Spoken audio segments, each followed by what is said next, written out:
All right, we know about the intrusions that the NSA program had on our private phone conversations. We know about the senators a couple of weeks ago that we broke the story about whose phone records were being rifled through by the FBI.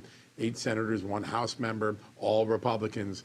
But there was a far larger dragnet sweeping up Americans' phone records in the name of investigating January 6th. It turns out that the January 6th Democrat Select Committee actually gathered 30 million lines of phone records. That is a monstrous amount of phone records. Basically, according to the FBI document that I was allowed to see and write about, it was every phone call coming into the switchboard of the Trump White House. Now, you wouldn't need that to solve anything in January 6th, but you would need it if you were trying to figure out who was MAGA and who wasn't MAGA in America, who was calling the White House and who wasn't calling the White House, who was getting past the switchboard to the internal lines, meaning the insiders, the people that had access, the people who might talk to a president or his staff. That is not a legitimate function of congressional oversight.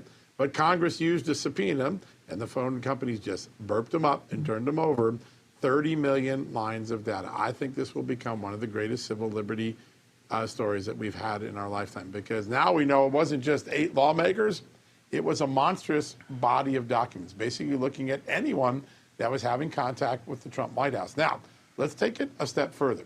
They finished this work in 2022 because Democrats get thrown out in the election. A year later, they're trying to give it to the FBI, who could never get this amount of phone data themselves. It's too broad.